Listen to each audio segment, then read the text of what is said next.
Welcome to On the Edge with April Mahoney Brains. What? Yes, here, right here. This is the spot. This is the place where the conversation is pointed, the guests are sharp, and the responses are never dull.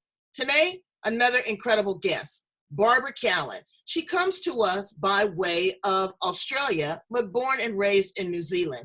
We're going to ask her about the land down under and all of the wonderful work that she's doing in education and mentoring. I think it's just amazing when people are able to tap into their spirit, when they're able to tap into their guide. And Barbara is an intuitive consultant and mentor who helps people in their business and their personal lives to gain inspiration, clarity, and direction about their life path and where that might lead them. Barbara has a background in education, working with students from ages 5 to 70. Barbara's subjects range from learning and behavior to English as a second language. We're going to talk to her about all things Barbara Callan. She just came back from a fantastic trip to Bali. I want to know what's going on in Bali. Everybody I talk to is going to Bali. We're going to talk to her about her goals, her aspirations, her dreams, just what is her aha moment. So without any further interruptions, let's welcome our guest today, Barbara Callan. Hello, Barbara. How are you, beautiful? Well, I've got a snap to yours. I've got a hello brains as well. Looks like mine's not Look at yellow. that.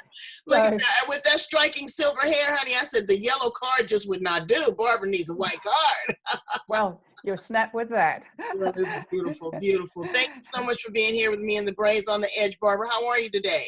I'm really, really well. Thank you so much. I did bring back from Bali a small souvenir, which was a little upset stomach virus thing, but it's passing through. I'm taking all my things and I've been working today with clients, and always when I'm working energetically, I pull through energy, and that's very healing.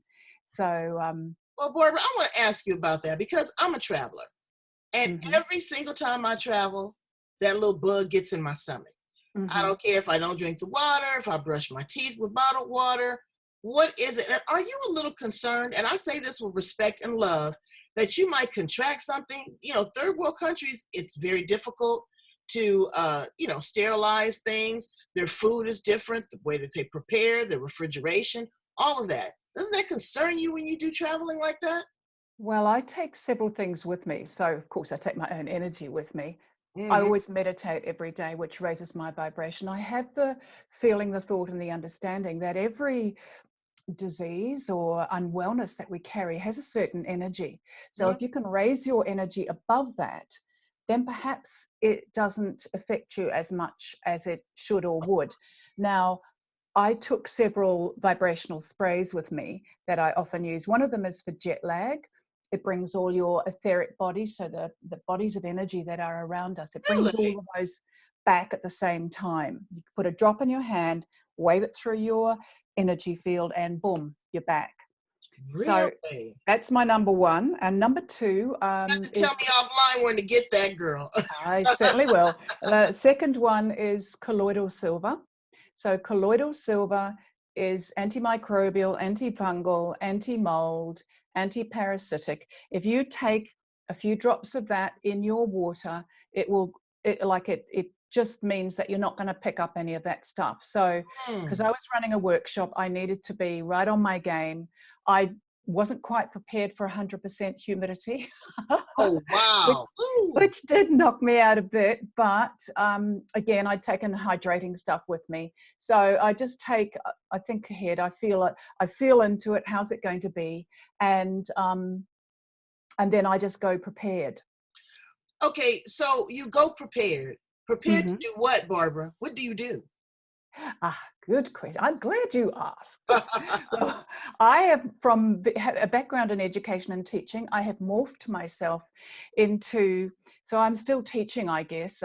One of the things I did do quite a few years, or maybe about 10 years ago, I went to the Middle East and I worked in Doha for 9 months, writing and running workshops for Arabic-speaking English teachers. And for someone who'd never run a workshop in my life, had never even used PowerPoint, I became really adept at standing on my feet and running a workshop for 4 hours. So I have put that together with the work that I do now. So everything that I've learned, I now share with people, all the things that I can do energetically. And I'm always a why not person. Like, I'll experiment with something. Somebody wants me to, I can feel into somebody's energy on the other side of the world. And I didn't know I could do that. Somebody just messaged me, can you help me? And I was, of course I can. Give me a minute and I'll tune in, which I did. And boom, I was right there and I was able to help them. And so I went, oh, wow, look, I can do that. So I very much think always, I'm just the vehicle.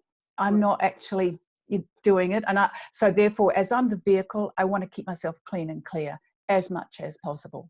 You say energetically. Mm-hmm. A lot of people out there saying they're connecting with energy. Mm-hmm. How did you realize that you had this ability to connect with source energy, and who's pouring into you to keep your skills sharp? I love that question. That's a great question. Well, when I was in my teaching capacity, I worked at a facility for profoundly handicapped children, and someone donated a massage table to this facility, and nobody there could massage. So I said, oh, I'll go and learn. So I learned to massage. So that was the beginning of my journeys around healing, etc. So I learned to massage, but then I also learned to do something called polarity therapy, where you work with your hands just above the body, just above the skin. So you're not touching, but you begin to be able to sense whether there's a disruption in the flow of energy. It'll feel hot or cold or sticky or slow. And then I could just hold my hands there and feel it come back into flow. So nobody showed me. It was just like, look, I can do this. And so then somebody asked me, could I do something by Skype? And I thought, well, it's got to be the same as just doing it with my hands. Let me see if I can just do it energetically.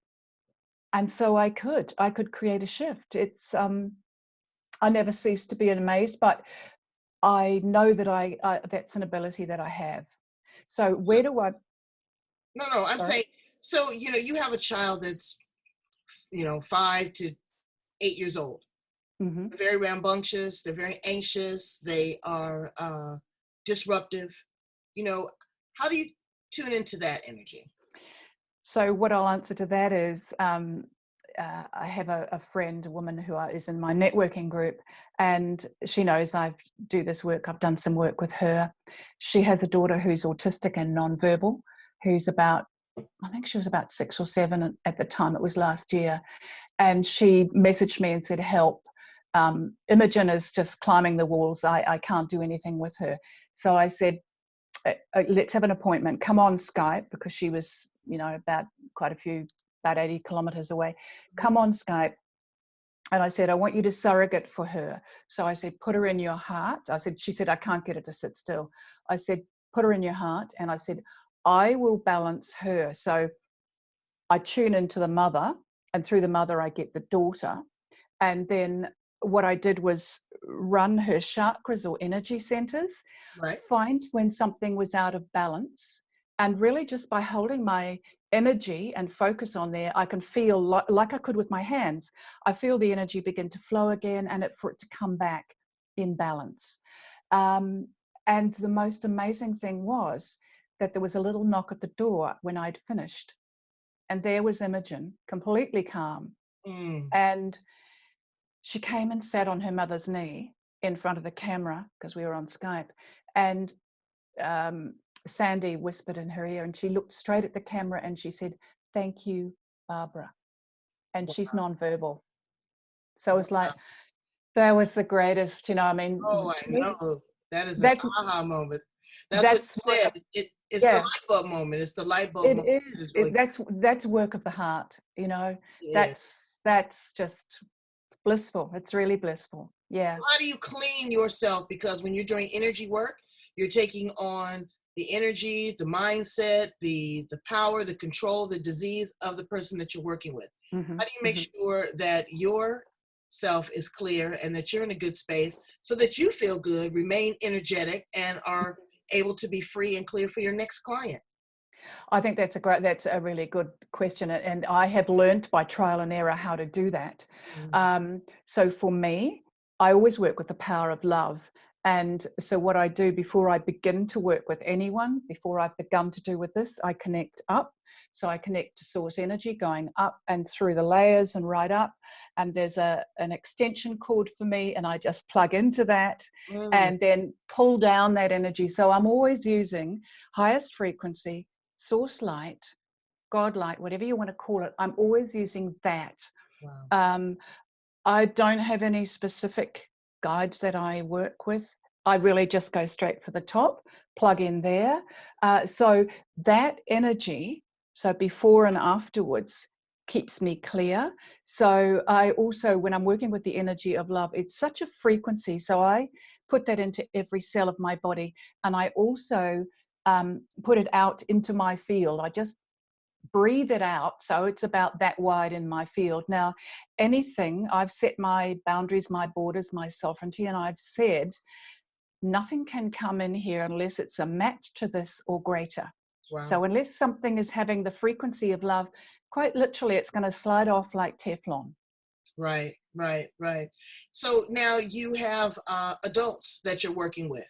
It's Yes, I do. a whole different energy, because there is a lot of preconceived ideas. There's a lot of judgment. There's a lot of neuro-linguistic programming that's not all that good. It's negative. So how do you channel and work with an adult versus a child? I'm sure it's a little bit different. Yes and no, quite interestingly. So when like the man I was working with just previously, didn't know too much about what I did, but somebody has said you need to speak to this person, and he just trusted. But I could feel that his energy was slightly skeptical. So I said to him, do me two things. And I couldn't see him. We were just on the phone. Do two things for me. Drop into your heart space. Think about those that you love. And I want you to stay there. I said, that's going to open the energy for me. So the minute I did that and I connected in with his space, and I began to see and feel what was in his space and talk that. When I'd finished doing that, which is about 15 minutes, I think it was about 20 minutes, and I sort of came out of that and I said, so tell me how you are now. And he said, well, I feel amazing. And I said, yes, because I've been in your field. Tell the truth. You said, I have just raised your frequency, friend. Okay? Exactly. So, but the thing was that there was everything that I said. He said, you were just spot on with all of that stuff. So I wouldn't have worded it like that, but obviously I use my own languaging because it comes through my brain. So when I'm pulling through messages, when I'm working energetically, it always comes. So it's not like I've fallen into trance or I'm using a different language. The languaging is mine coming through my brain. So yes, that's I used to do the other kind of channeling, but mostly it's this kind that happens now. Okay, so now you go to great exotic places around the world. Again, we were talking a little bit about Bali. What is it about Bali? I've talked to 6 or 7 of my clients that have been there on retreats, preparing a retreat. What is the spirit? What is the energy? What is the connectivity to source energy there in Bali? Look, I think that's absolutely, it's great. So what Bali sits on an intersection of 2 ley lines. Ley lines are lines of energy that run, they're not tectonic plates, they're lines of energy that run around the world. Now, when 2 of them cross, they create a power spot. So we know about spaces that are energetically charged. Like there are vortexes, right? Exactly, vortex, exactly. So Bali is one of those places. So it also, being that sort of place, it will magnify whatever you are holding. So it's quite black and white. So there are some people there that don't play very well, and there are some people there that are very spiritual. Beautiful Balinese people are so soft, so gentle, so spiritual. So they hold a beautiful energy. So in order to do a retreat there, it's going to magnify whatever process. It assists the processes that you are using. So for this retreat that I've just come back for, I was showing people how to work energetically. I was showing them how to create their field of energy, and how to fill up a room, how to set up a meeting, how to preset a phone conversation, how to do all of this stuff. And it was only 5 days, but I had men in tears just saying, the shift that I've had here is extraordinary. Mhm. So it's like everything is accessible, everything's up for grabs. And even for myself as well. So I did the last one in June. So this is not even, what is that, 3 months, 4 months ago. But even after June, my expansion energetically after that was huge. So I've gone to another level even now. Right. So I will go back there and do more work there. And there are so many beautiful people there. Let me ask you a little bit about the culture there. Now, as far as religious doctrine, isn't that a large Buddhist and Muslim? There is Muslim, and I did go past a call to prayer, but it's also, I believe, more Hindu than Buddhist. I feel, but this, the religious aspect is threaded through everything that they do. At this, we stayed at some villas, and we had a chef in to cook on a couple of nights, and he puts down little prayer offerings on the stove, on Oh, the ground outside the kitchen. It's the little prayer offerings are little flowers and rice and whatever. They're on people's motor scooters, they're outside their houses. It's just that type of, it's not like you could forget it, and they're always celebrating something. you oh, know wow. Well, I think it's that that's really fascinating. I want to go back to something else that you said, mm, relationships and how people treat one another. When I yeah, was in Australia, I had an opportunity to meet with some young people. I won the trip yes, to Australia with Ellen DeGeneres, yes, with Ellen DeGeneres. So it yes. was great. But I understand that there's a strong culture of bullying there. Mhm. And I didn't really realize that. I thought, Australians was doing something else. I had no idea. So as far as children and adults, can you give us some encouragement or some positive things that we can do to avoid that and to avoid that stress in our lives with our children and as adults? Absolutely. So I think, whatever we see and pay attention to, we'll get more of. So I, because I'm focused on positive things and I see a lot of light everywhere. So yes, there is an underbelly here. I would agree to that, but I don't focus on that. Right. Now, anything that's to do with bullying, um, bullied people or bullies always feel powerless. They're trying to find power. Hmm. And so finding small ways, I love this example. I remember teaching a class and there was, really manky, I was only in there for a day, manky teenage kids, mixed class. And this boy came in and he had his cap on and pulled down low. Hmm. And I just said to him, please take that off. And he just stared at me. And I said to him, my desk or your bag. So I Wow. gave him choice so he didn't lose power. He Right. didn't lose face.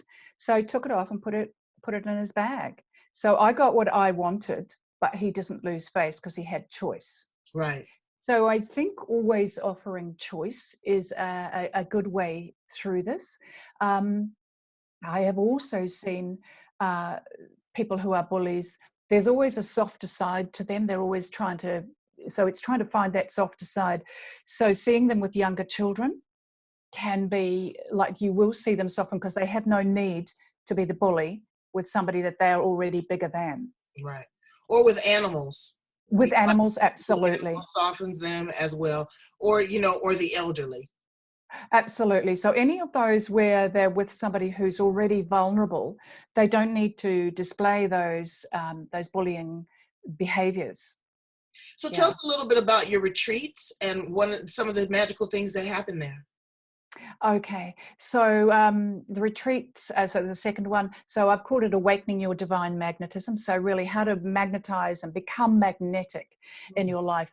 I feel that if we're pushing to get something done, if we're reaching for stuff, we're efforting. If we're efforting, we've got it wrong. We really need to stand still and magnetize it into our lives. So when you can go to the end point, find the thing that you want to create, envisage it, but actually find and feel the vibration of it. So vibration, I'm talking about a frequency, like a radio frequency. So I talked about love as being a frequency. So the thing that you want, so perhaps it's your business, everybody ended up working on a project, and they co-created with a partner. So after they'd learnt these skills, that was the last thing that we did. So meditating together with their partner to raise their vibration, and then beginning to speak. And in the middle, I'd created for each of them an essence, which is a vibrational essence, ready to receive an intention. And their intention Wow. was their project. And so they put that in between them. The first person whose project it was began to speak about their project, the end point, what it looked like, what they felt like. Right. And their partner was sitting with their eyes shut, visioning for them. And then they began to say, yes, and I see it, and it's like this. So now we have got the vision multiplied. And that then energy goes into that little essence in the middle of that, because they set intention before they began. So the power of intention, Right. I always think, Yes. yes, I'm a firm believer in the power of intention. I set my intention, and I read intentions too.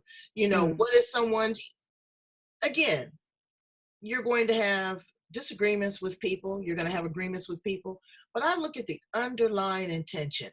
What could that person possibly have been thinking? They couldn't have been that stupid. I'll say that. Or maybe, they're super brilliant. But what is the thought behind what they're doing? It's not necessarily your actions, brains, because folks talk a good game. They'll jaw jack all day long. And really what they're saying is not really what they mean. So give people the benefit of the doubt, but also consider the source. You know your relationship with people. You know how they operate. You know how you operate. You know how you receive things. Edit and filter, process it, and work with great people like Barbara Callan. Barbara, please tell my brains how to get in contact with you if they want to do some more work, if they're coming to Australia, or if they want information on your retreat and what goes on in Bali.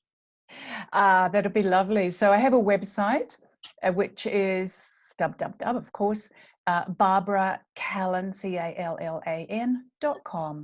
And you just find me on there.